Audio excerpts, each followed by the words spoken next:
Salam sejahtera di dalam kasih Tuhan Yesus Kristus. Yogyakarta, tanggal 3 Agustus 2025. Saat ini saya akan menyampaikan sesuatu yang berbeda, saudaraku, tentang penglihatan detik-detik terjadinya pengangkatan. Saudara, setelah beberapa lama kita semua dan saya juga bergumul untuk pertobatan bangsa Israel dan masa-masa penantian seperti apa caranya untuk menantikan pertobatan Israel dan seperti apa pula nanti bentuk dari ibadah setelah kita berhasil memeteraikan Israel oleh karena kuasa Roh Kudus. Saudara, ini tadi malam, tadi dini hari ya saudaraku, saya itu mendapatkan satu visi dari Tuhan. Jadi tadi dini hari 3 Agustus ketika saya berdoa, merenungkan firman, kemudian menyembah di dalam roh dan kebenaran, maka sekitar jam 2.30 sampai jam 3.30 saya itu mendapatkan sebuah penglihatan tentang detik-detik terjadinya pengangkatan. Yang namanya harpazo itu kan diceritakan satu ayat saja, saudaraku, dan itu terjadinya juga sangat singkat. Seorang anak laki-laki yang dilahirkan oleh gereja Tuhan, artinya lahirnya jemaat-jemaat yang sempurna di akhir zaman, kemudian langsung dibawa kepada Allah dan ke tahtanya. Cuma demikian, saudaraku. Tidak dijelaskan secara detail bagaimana proses yang singkat itu terjadi. Nah, ketika dalam penglihatan tadi malam, saya mendapatkan satu penglihatan tentang detik-detik terjadinya pengangkatan. Ini saya renungkan, kemudian saya menimbang di dalam Roh Kudus, kemudian tentunya sebagai pengujinya adalah firman, saudaraku. Maka penglihatan-penglihatan itu adalah benar adanya, saudaraku. Ada beberapa poin yang saya catat di dalam penglihatan itu. Jadi di dalam penglihatan tadi dini hari jam 2 sampai jam 3.30 itu ada 8 hal yang saya catat. Langsung saya catat, karena kalau tidak saya catat bisa lupa, saudaraku. Jadi beberapa poin penting yang saya catat dalam penglihatan tadi dini hari.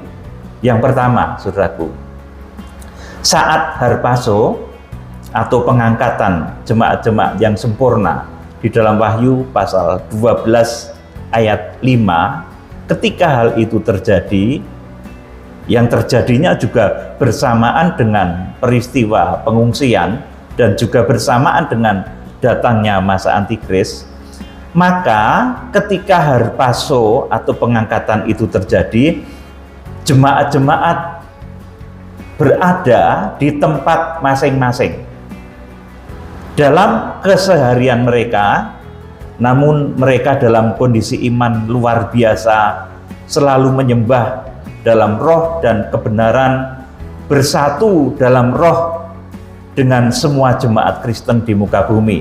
Jadi ini di dalam penglihatan pun saya lihat jemaat-jemaat itu berada di tempat masing-masing, kemudian berada di keseharian mereka. Ada yang sedang nyetir mobil, ada yang sedang bekerja, ada yang menjalankan aktivitas sehari-hari di tempat masing-masing. Jadi, saudaraku, mereka sekalipun berada di tempat masing-masing, mereka dalam kondisi iman yang luar biasa, selalu menyembah di dalam roh dan kebenaran, bersatu dalam roh dengan semua jemaat Kristen di muka bumi. Ini yang pertama. Jadi jemaat-jemaat ketika proses harpazo itu terjadi, itu sedang berada di tempat masing-masing, di dalam kegiatan keseharian masing-masing.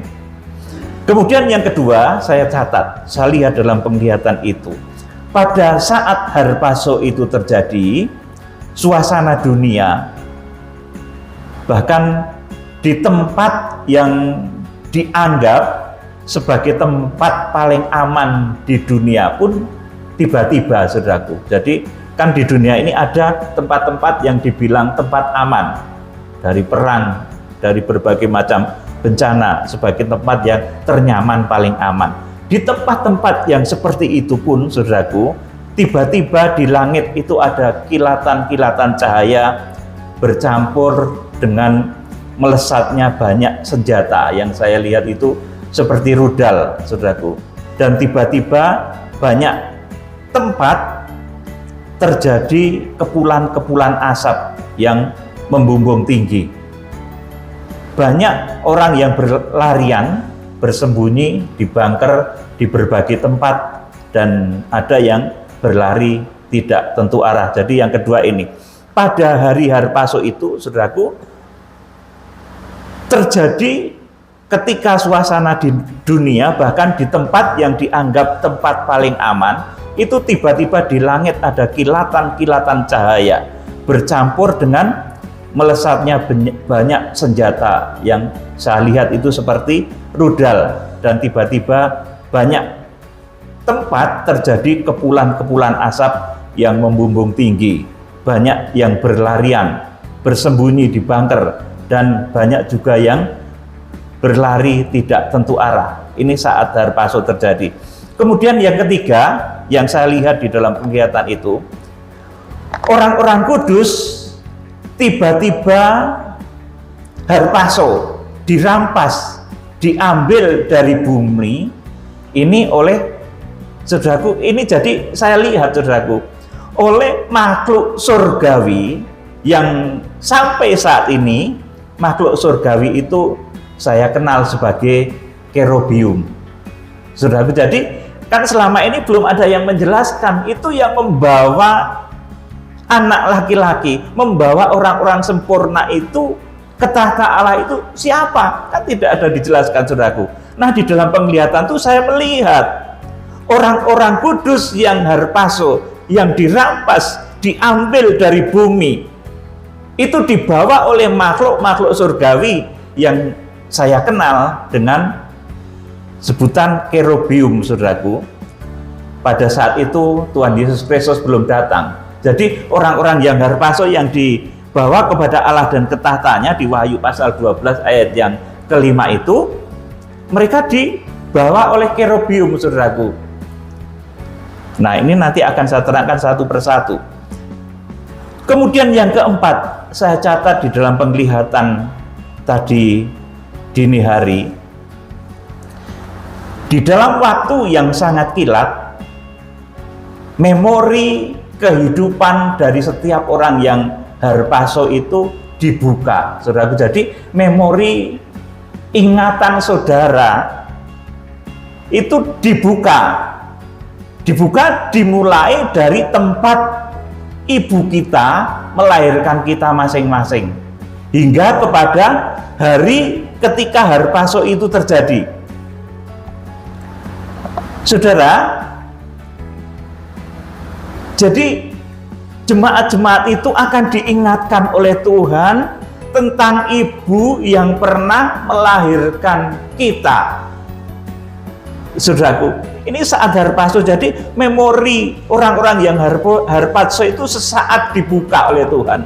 Dan yang pertama dilihat, mereka akan diingatkan dari mana asal-usulnya dia. Dia dilahirkan oleh seorang ibu. Saudaraku, jadi diingatkan oleh Tuhan tentang ibu yang pernah melahirkan kita di bumi ini. Jadi ini mengajari kita juga harus selalu bersikap baik kepada ibu, meskipun ibu kita itu mungkin ada yang belum seiman, saudaraku. Jadi orang-orang yang harpaso itu nanti, saudaraku, pertama akan dibuka seluruh memori kehidupannya dan itu berjalan kilat, saudaraku, seperti mungkin kesaksian orang-orang yang pernah mengalami mati kemudian dibangkitkan lagi, saudaraku, karena sesuatu hal kemudian dia bersaksi. Rupanya memang seperti itu, saudaraku. Jadi memori itu dibuka kembali, dan pertama kali dibuka itu kita akan diingatkan dari mana kita itu terlahir, asal-usul kita diingatkan kepada ibu kita. Jadi kita itu harus menghormati ibu kita, saudaraku, meskipun ibu kita ada yang belum seiman. Nah, tentunya ada firman Tuhan juga yang mengatakan, taatilah orang tuamu di dalam Tuhan. Nah, kita harus bijak di dalam hal ini. Mungkin ada ibu-ibu saudara yang belum menerima Tuhan Yesus Kristus, saudara harus tetap baik, tetap menghormati, tetap bersikap yang sebaik-baiknya. Saudara, jadi dalam waktu yang sangat singkat itu, kita bisa melihat alur kehidupan kita, baik perbuatan-perbuatan yang baik ataupun perbuatan dosa, perbuatan cabul, perbuatan macam-macam dosa. Jadi terjadi semacam screening spiritual yang kilat, saudaraku. Semua dosa-dosa kita, tetapi sudah ditanggung oleh anak domba tersembelih. Di sini artinya kita harus menjunjung tinggi korban Kristus, karena sebetulnya dosa kita itu kalau kita diingatkan kembali sejak kita lahir, saudaraku, bahkan kalau secara manusia kan kita nggak bisa, saudaraku, tetapi ketika hal ini terjadi, memori saudara itu akan dibukakan. Ketika saudara dilahirkan dari seorang ibu, saudara harus menghormati ibu saudara. Saudaraku, kita akan diingatkan memori dari masa kecil saudara sampai masa harpaso itu di dalam waktu yang sangat kilat. Jadi terjadi semacam screening spiritual kilat. Semua dosa-dosa kita itu sudah ditanggung oleh anak domba yang tersembelih. Maka kita, saudaraku, harus sangat menjunjung tinggi korban Kristus mulai saat ini. Kemudian yang kelima yang saya lihat di dalam penglihatan itu, saudaraku, dan saya catat, setelah screening spiritual kilat itu maka saudaraku ditentukanlah cahaya kemuliaan setiap orang. Jadi setiap orang yang harpaso atau diangkat itu juga memiliki cahaya kemuliaan yang berbeda. Saudaraku, di sana ada para hamba Tuhan, di sana ada para penetua, di sana ada jemaat-jemaat juga. Saudaraku, masing-masing memiliki cahaya yang berbeda. Saudaraku, itu yang saya lihat di dalam penglihatan itu, saudaraku. Jadi yang kelima yang saya lihat itu, setelah screening spiritual kilat itu ditentukanlah cahaya kemuliaan setiap orang. Jadi setiap orang yang harpaso atau diangkat itu memiliki cahaya kemuliaan yang berbeda juga. Kemudian yang keenam di dalam penglihatan itu, saudaraku, setelah pengangkatan tiba, kita masih mengenali teman, kita masih mengenal sahabat, kita masih mengenal keluarga kita, meskipun memiliki cahaya kemuliaan yang berbeda-beda. Saudara, sebelum mengenakan tubuh kemuliaan itu, kita di dalam penglihatan itu ya, saudaraku, ada perintah kepada saya, disuruh untuk menggambar bentuk matahari, saudaraku, matahari yang bersinar. Saudaraku, jadi kemuliaannya itu beda-beda nanti, ada yang seperti matahari, ada yang seperti rembulan, ada yang seperti bintang. Saudaraku, kemuliaannya beda-beda. Bintang yang satu kemuliaannya beda dengan bintang yang lain. Saudara yang dikasihi Tuhan, kemudian yang ketujuh, dari apa yang saya lihat pada orang-orang yang harpaso itu, kemudian semua orang yang harpaso tadi masuk di dalam barisan pasukan Tuhan. Ini nanti juga ayatnya itu ada, saudaraku. Masuk di dalam barisan pasukan Tuhan sambil memuji-muji Tuhan di dalam bahasa mereka masing-masing.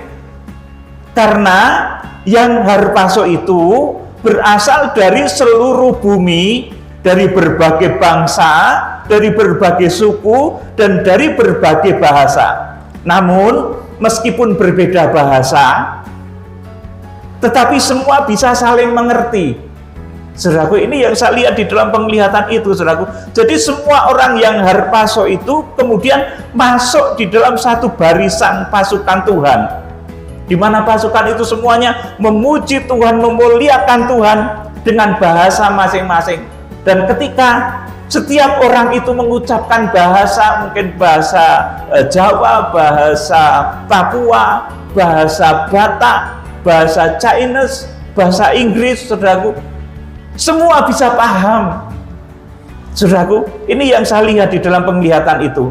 Jadi ketika masuk menjadi barisan yang akan menghakimi bumi, saudaraku, mereka kegiatannya, saudaraku, dari mulutnya itu keluar puji-pujian. Jadi dalam barisan pasukan Tuhan itu ditentukan pula pemimpin-pemimpin yang nanti di dalam kitab Wahyu pasal yang ke-15 itu disebut sebagai 7 malaikat yang nanti memegang ketujuh cawan murka Allah yang terakhir itu, saudaraku. Jadi dalam barisan pasukan Tuhan itu ditentukan pula pemimpin-pemimpin, kemudian karya nyatanya selama melayani Tuhan itu apa. Jadi tidak bisa berbohong, saudaraku, harus punya karya nyata di dalam pelayanan. Kemudian di sana juga ada para gembala, para penginjil maupun jemaat-jemaat dengan berbagai jabatan rohani. Kemudian yang kedelapan atau yang terakhir yang saya catat, adapun tugas setelah harpaso itu adalah menghakimi dunia dan malaikat-malaikat. Kemudian penglihatan itu selesailah, dan saya ada rasa gentar juga karena andai kata harpaso itu terjadi pada saat ini, pastilah saya sendiri juga belum siap, saudaraku, dan belum sesempurna seperti apa yang ada di dalam penglihatan itu.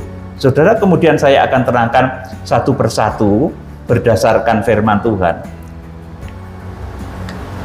Kita akan telaah satu persatu berdasarkan firman Tuhan tentang penglihatan tadi, tentang 8 poin tadi. Saudaraku, yang pertama, bahwa saat harpaso atau pengangkatan di Wahyu 12 ayat 5 itu terjadi, yang bersamaan juga terjadinya dengan pengungsian, bersamaan juga dengan terjadinya masa antikris di muka bumi. Jemaat-jemaat itu berada di tempat masing-masing di dalam keseharian mereka, namun mereka dalam kondisi iman yang luar biasa, selalu menyembah dalam roh dan kebenaran, kemudian bersatu dalam roh dengan semua jemaat Kristen di muka bumi. Ini penggenapan firman bahwa tidak perlu mobilisasi jemaat untuk menyambut masa pengangkatan, namun kita harus menjaga kualitas iman kita bersatu dalam roh dan kebenaran.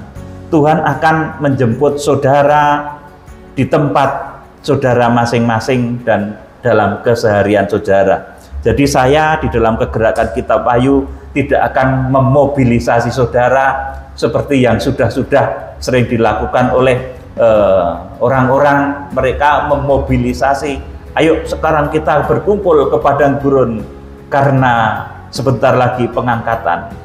Kita akan naik bersama-sama di sana. Tidak, saudaraku. Tidak begitu. Atau ayo kita berkumpul di satu negara karena nanti dari sana kita akan diangkat. Tidak begitu juga, saudaraku. Melainkan Tuhan itu akan menjemput saudara pada tempat saudara masing-masing dan dalam keseharian saudara masing-masing. Kita akan membaca Injil Lukas pasal 17 ayat 30 sampai 37. Dibaca Injil Lukas 17 ayat 30 sampai 37. Demikianlah halnya kelak pada hari di mana anak manusia menyatakan dirinya. Ya, anak manusia menyatakan dirinya. 31. Barang siapa pada hari itu sedang diperanginan di atas rumah dan barang-barangnya ada di dalam rumah, janganlah ia turun untuk mengambilnya, dan demikian juga orang yang sedang di ladang, janganlah ia kembali. Ingatlah akan istri Lot. Barang siapa berusaha memelihara nyawanya, ia akan kehilangan nyawanya, dan barang siapa kehilangan nyawanya, ia akan menyelamatkannya. Terus, Aku berkata kepadamu, pada malam itu ada 2 orang di atas satu tempat tidur, yang seorang akan dibawa dan yang lain akan ditinggalkan. terus, Ada 2 orang perempuan bersama-sama menghilang, dan seorang akan dibawa dan yang lain akan ditinggalkan. terus, Kalau ada 2 orang di ladang, yang seorang akan dibawa dan yang lain akan ditinggalkan. terus. Kata mereka kepada Yesus, "Di mana Tuhan?" Katanya kepada mereka, "Di mana ada mayat, di situ berkerumun burung nasar." Amin. Jadi untuk menyambut masa Harpaso, saya tidak akan memobilisasi saudara ke suatu tempat, tidak akan mengajak saudara ke padang gurun. Saya juga tidak akan mengajak saudara masuk ke dalam hutan. Saudaraku, ya buat apa saudaraku masuk ke dalam hutan? Saudara, sekarang ini roh jahat itu tidak bersarang di hutan, saudaraku. Roh jahat yang paling berbahaya itu bukan roh jahat yang masuk di dalam pohon-pohon, saudaraku. Bukan roh jahat yang masuk di dalam patung-patung. Bukan roh jahat yang bergentayangan, menakut-nakutin dalam wujudnya pocongan, saudaraku. Kemudian Dracula, kemudian dalam bentuk apa lagi begitu, saudaraku, genderuwo, saudaraku. Kalau seperti itu, saudaraku, roh jahat macam apapun, saudaraku, saya sudah nggak takut, saudaraku. Saudara mungkin juga begitu.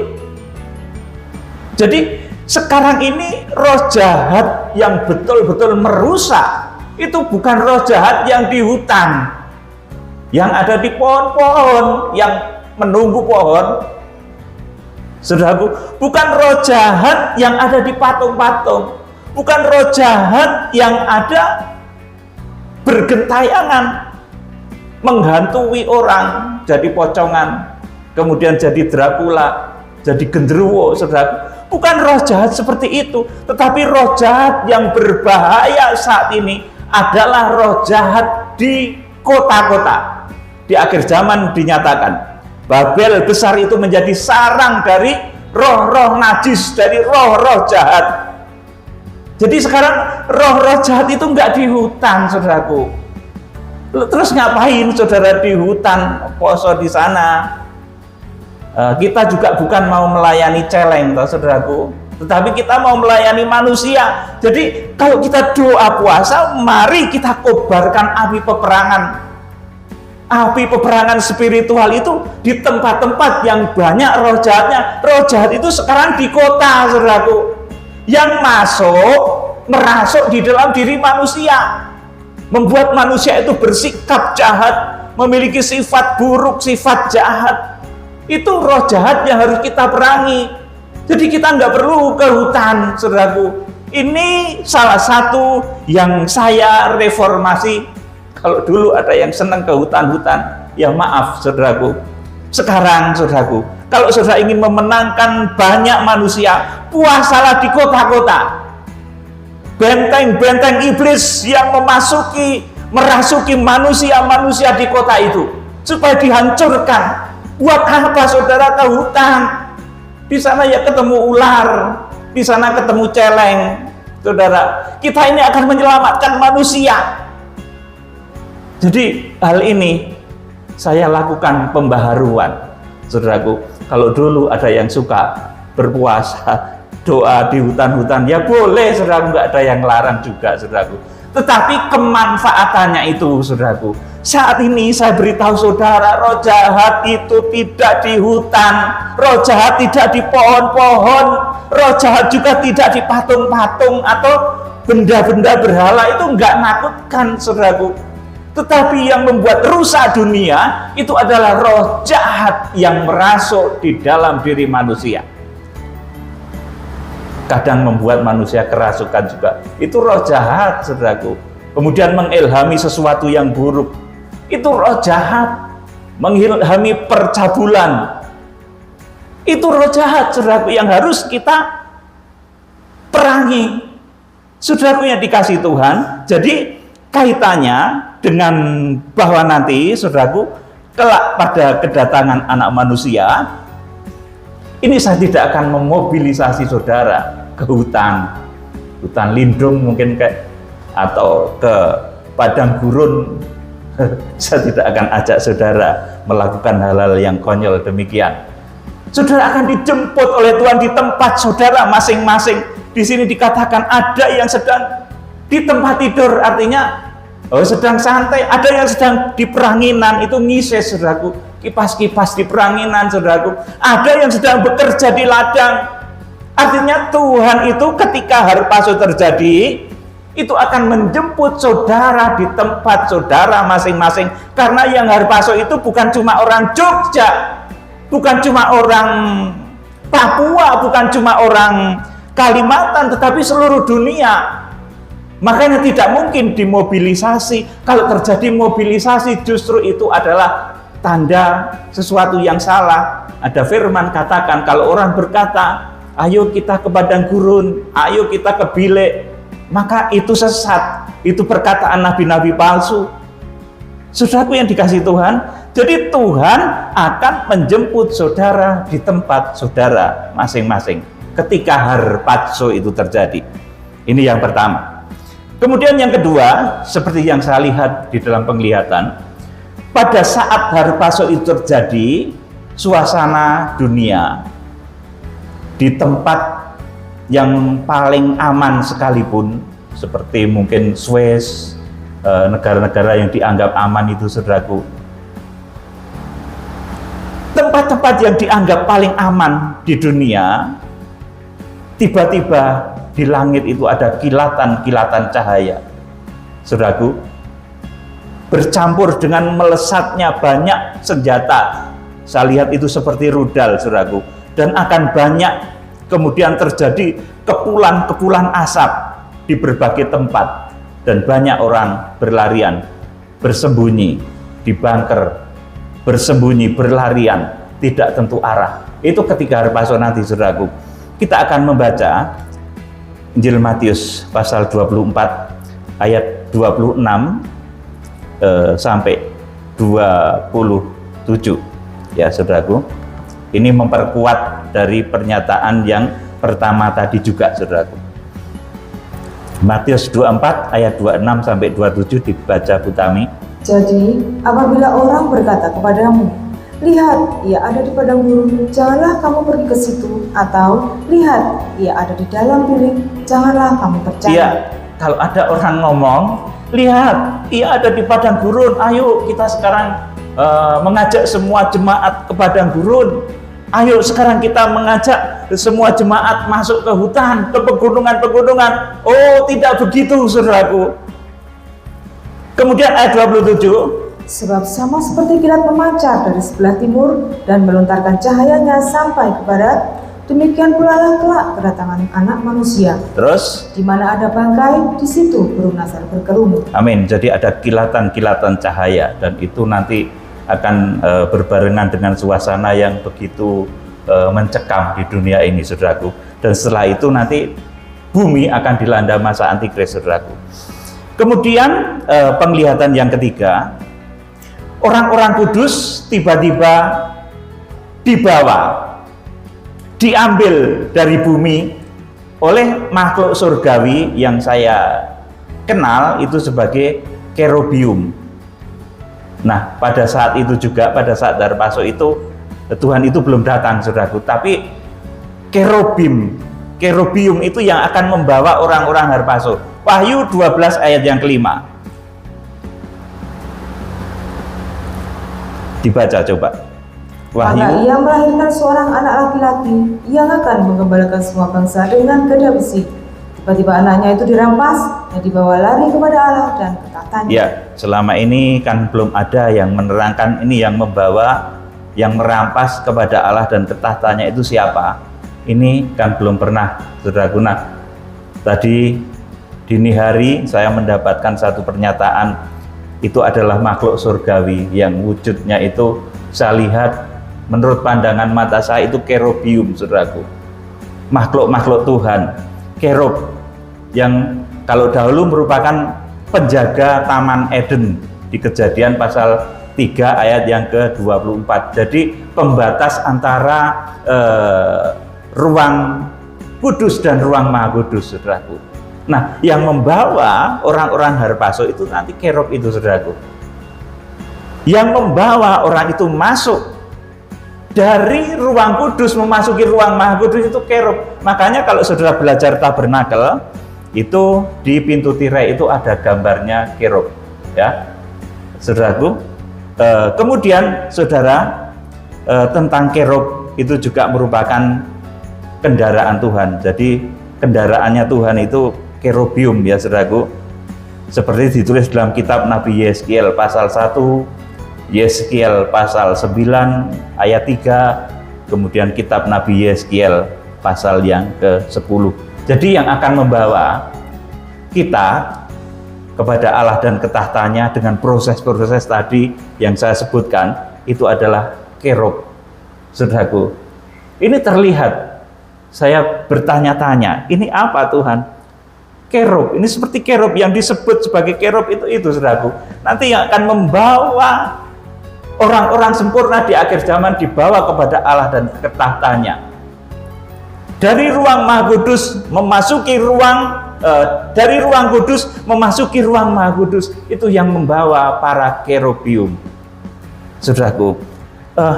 Jadi kerubium itu juga merupakan penjaga Taman Eden, itu Kejadian 3:24. Kemudian merupakan kendaraannya Tuhan, Yeskiel pasal 1, Yeskiel pasal 9, Yeskiel pasal 10, bisa saudara baca. Kemudian yang keempat yang saya lihat di dalam penglihatan itu, dalam waktu yang sangat kilat, memori kehidupan kita dibuka.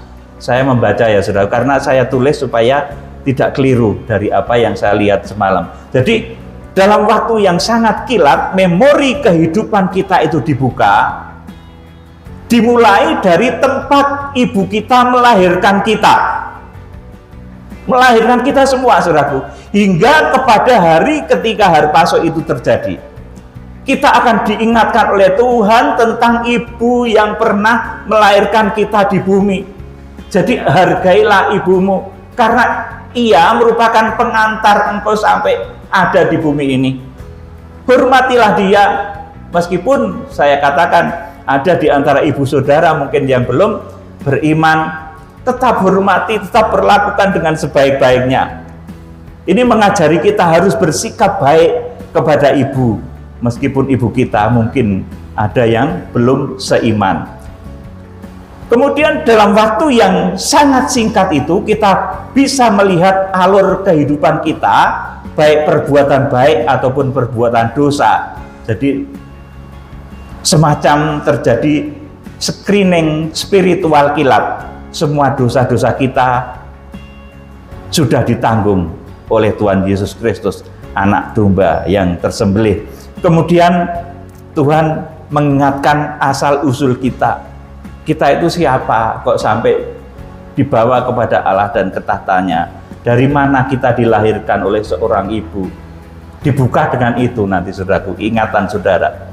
Kita akan baca Kidung Agung pasal 8 ayat 5 dan 6. Dibaca Ibu Tami, Kidung Agung pasal 8 ayat 5 dan 6. Siapakah dia yang muncul dari padang gurun, yang bersandar pada kekasihnya? Di bawah pohon apel kubangunkan engkau, di sanalah ibumu telah mengandung engkau, di sanalah ia mengandung dan melahirkan engkau. Terus, taruhlah aku seperti meterai pada hatimu, seperti meterai pada lenganmu, karena cinta kuat seperti maut, kegairahan gigih seperti dunia orang mati, nyalanya adalah nyala api, seperti nyala api Tuhan. amin. Saudaraku, jadi siapakah kita ini, saudaraku, sampai di akhir zaman layak harpaso atau juga layak diungsikan, saudaraku? Tuhan mengingatkan bahwa dahulu engkau terlahir di sana, di bawah pohon apel kubangunkan engkau. Ini pohon apel itu dulu ini gambaran dari buah terlarang, ya, sebetulnya yang dulu dimakan Adam dan Hawa. Jadi mengingatkan kita dari suasana dosa engkau terlahir, dari suasana banyak kekurangan engkau terlahir, tetapi engkau layak mengalami harpaso. Jadi saudaraku, kalau kita nanti harpaso, kita akan dibuka seluruh memori kehidupan kita, dan itu dimulai dari ketika kita dilahirkan dari seorang ibu.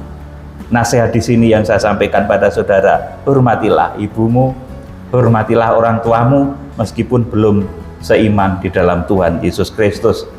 Saudaraku, ini nasihat yang terkandung di dalamnya. Kemudian yang kelima yang saya lihat di dalam penglihatan pada saat harpaso, setelah screening spiritual kilat itu, ditentukanlah cahaya kemuliaan setiap orang.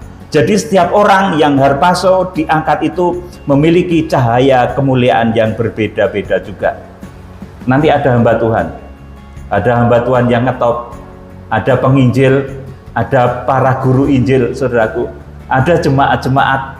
Nah, semuanya itu memiliki cahaya kemuliaan yang berbeda. Saudara, ini juga membuka rahasia di dalam Injil Matius pasal 17. Meskipun Tuhan Yesus pada saat itu berada di dalam cahaya kemuliaan yang seperti berkilau-kilau seperti matahari, cahaya kemuliaannya, ada pula cahaya kemuliaannya Elia, ada pula cahaya kemuliaannya Musa. Itu beda. Cahaya kemuliaan Tuhan, cahaya kemuliaan orang mati bangkit, cahaya kemuliaan orang yang diangkat hidup-hidup, itu berbeda, saudaraku. Nah, bahkan di dalam satu waktu, saudaraku, cahaya dari orang-orang yang harpaso itu juga beda-beda, saudaraku, beda-beda. Jadi setelah screening spiritual kilat itu ditentukanlah cahaya kemuliaan setiap orang. Kita akan baca 1 Korintus 15 38 sampai 41. 1 Korintus 15 38 sampai 41.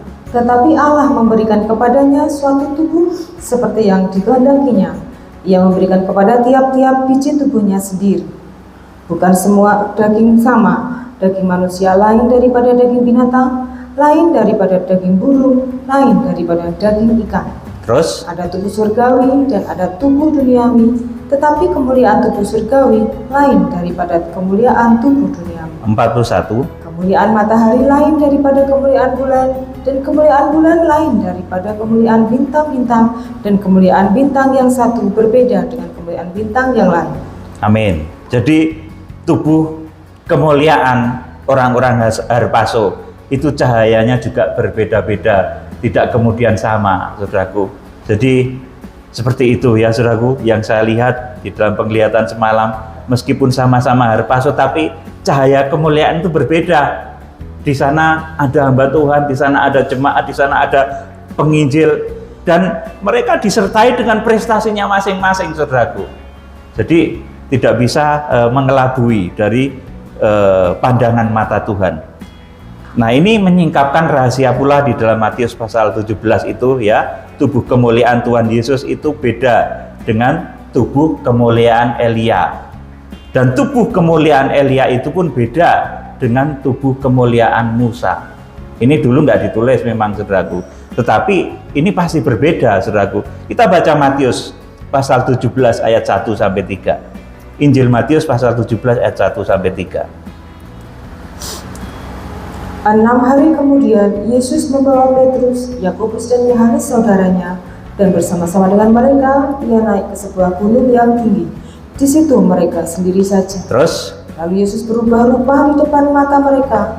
Wajahnya bercahaya seperti matahari, dan pakaiannya menjadi putih bersinar seperti terang. Terus, maka nampak kepada mereka Musa dan Elia sedang berbicara dengan dia. Iya, ini dahulu tidak diterangkan mengenai cahaya kemuliaan Tuhan Yesus Kristus dibandingkan dengan cahaya kemuliaan Musa, cahaya kemuliaan Elia. Ini tidak ditulis di sini, tetapi ini pasti beda, saudaraku. Nah, saudara, jadi firman itu bisa diterangkan juga dengan ilham roh, saudaraku, dan ilham roh itu akan mendukung, saling memperkuat dengan firman. Jadi orang-orang yang harpaso itu pun nanti cahaya kemuliaannya itu beda-beda, saudaraku, beda. Karena di sana ada para hamba Tuhan, para gembala. Saudaraku, di sana ada 7 bintang, di sana ada jemaat-jemaat, di sana ada para guru Injil, di sana ada pejabat-pejabat surgawi, saudaraku, yang kesemuanya ditetapkan Tuhan untuk harpaso di dalam Wahyu pasal 12. Kemudian yang keenam yang saya lihat di dalam penglihatan itu, setelah pengangkatan itu tiba, kita masih mengenali teman, sahabat, dan keluarga kita meskipun memiliki cahaya kemuliaan yang berbeda-beda. Nah, sebelum mengenakan tubuh kemuliaan itu, kita ya waktu itu tadi malam itu, saudaraku, tadi dini hari itu saya itu disuruh untuk menggambar matahari yang bersinar. Saudaraku, yang lain ada yang disuruh menggambar rembulan, ada yang disuruh menggambar bintang. Saudaraku, jadi tubuh kemuliaan orang-orang yang harpaso itu pun beda. Saudaraku yang dikasihi Tuhan, ayat yang sama dari Matius pasal 17 ayat 3, ketika Musa, Elia sedang berbicara dengan Tuhan Yesus. Sama-sama tubuh kemuliaan, tetapi cahayanya pasti berbeda. Saudaraku, kemudian yang ketujuh yang saya lihat di dalam penglihatan itu, kemudian semua orang yang harpaso tadi masuk dalam barisan pasukan Tuhan sambil memuji-muji Tuhan di dalam bahasa mereka masing-masing. Jadi ada yang bahasa Jawa, bahasa Papua, bahasa Batak, bahasa Ibrani, bahasa Inggris, bahasa mungkin di sana daerah Brasil sana, saudaraku, mereka memuji Tuhan dalam bahasa mereka masing-masing, tetapi semua orang yang mendengar, orang-orang yang harpaso itu, mereka mengerti apa yang dimaksud dengan puji-pujian itu, bahwa mereka semua memuji Tuhan, bukan memuji yang lain, bukan memuji roh lain, tetapi memuji Tuhan Yesus Kristus, anak domba yang tersembelih.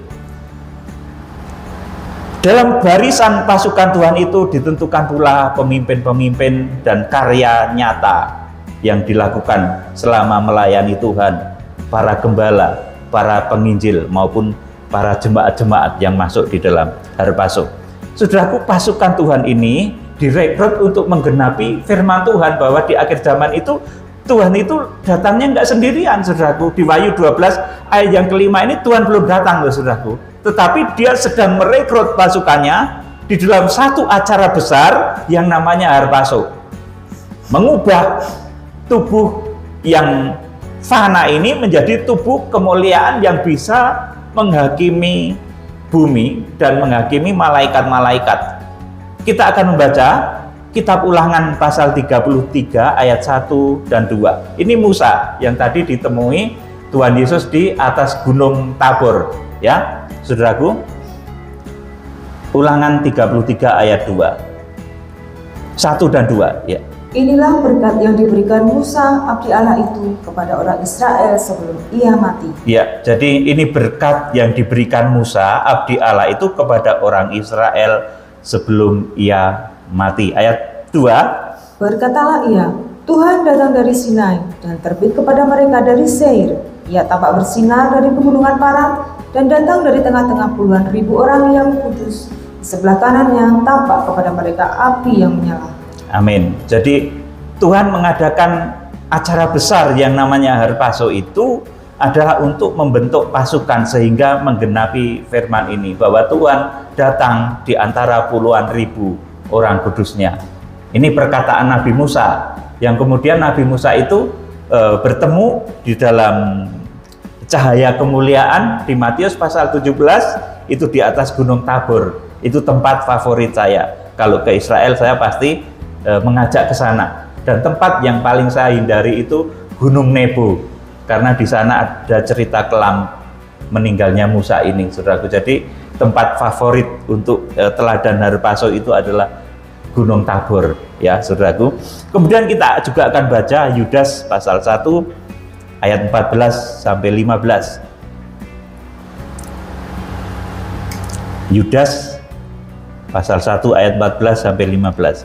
Juga tentang mereka, Henok, keturunan ketujuh dari Adam, telah bernubuat katanya, Sesungguhnya Tuhan datang dengan beribu-ribu orang kudusnya. Amin. Ya, sampai di sini dulu. Jadi Tuhan datang bersama beribu-ribu orang kudusnya. Siapa itu? Orang-orang yang harpaso tadi, yang prosesnya secara detail saya sebutkan tadi.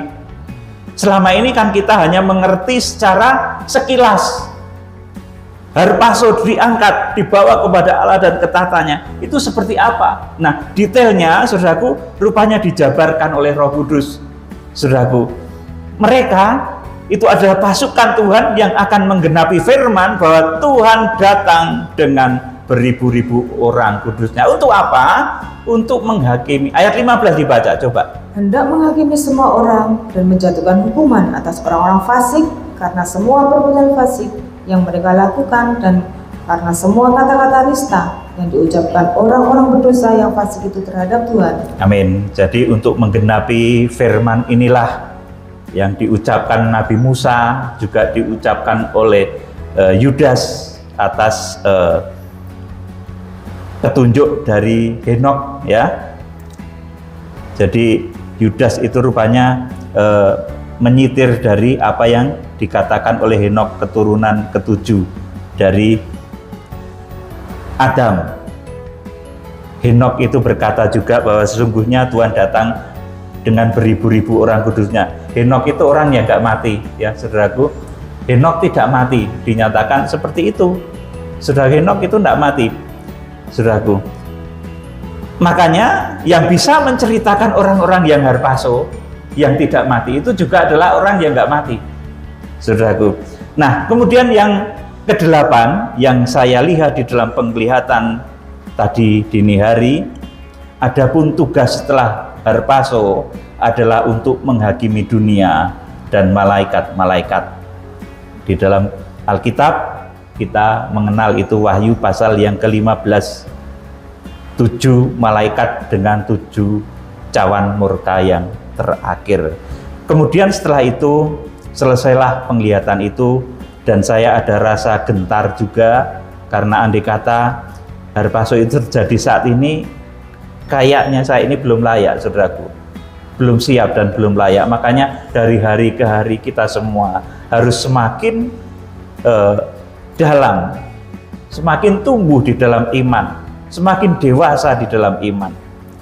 Kita akan baca sebagai ayat terakhir 1 Korintus 6 ayat 2 dan ayat 3. Ini tujuan harpaso itu bukan untuk nganggur, saudaraku. Jadi ketika seseorang itu dibawa kepada Allah dan ketatannya, dijemput oleh kerubium tadi, saudaraku, mereka dijadikan pasukan yang berbaris, saudaraku, di dalam barisan pasukan surga yang tadi saya sebutkan tadi, saudaraku.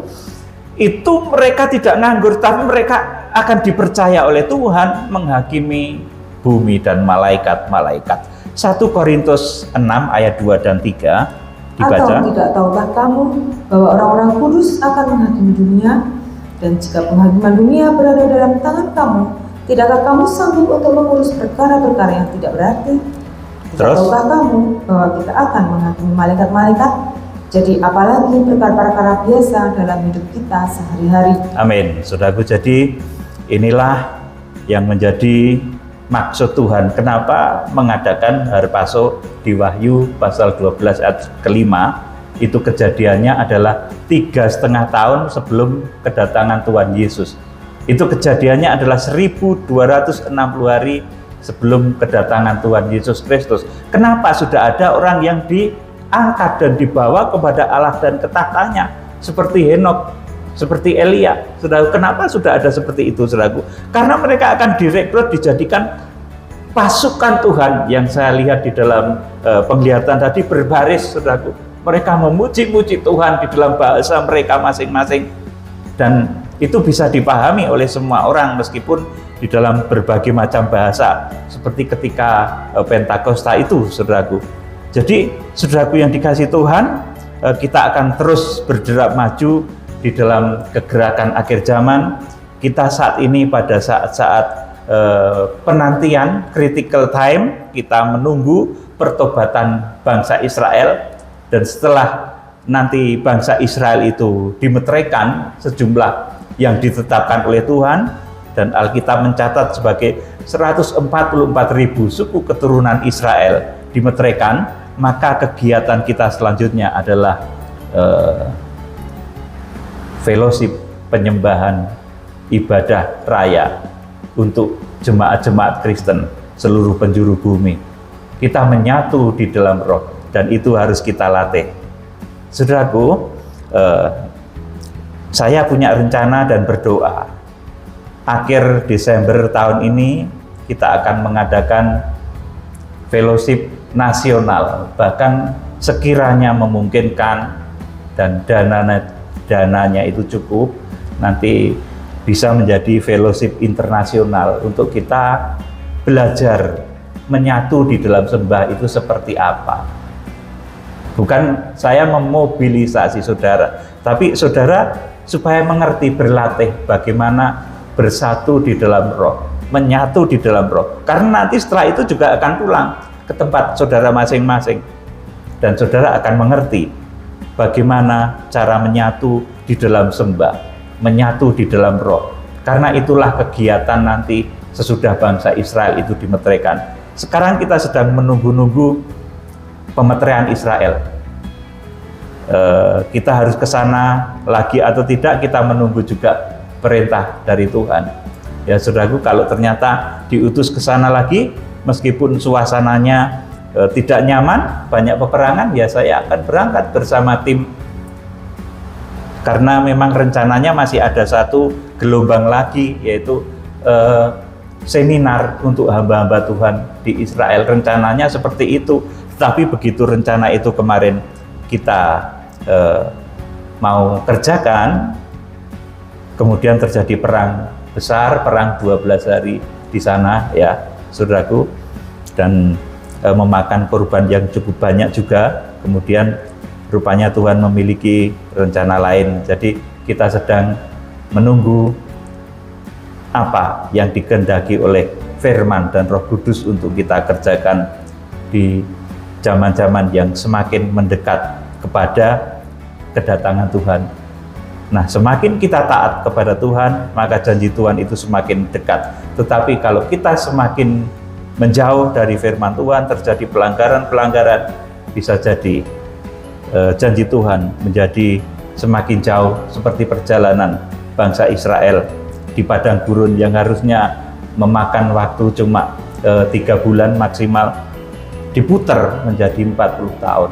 Jangan sampai nanti seperti itu terjadi di dalam kehidupan kita saat ini. Biarlah kita menjadi penggenap-penggenap dari rencana Tuhan di akhir zaman. Kiranya Tuhan Yesus Kristus memberkati.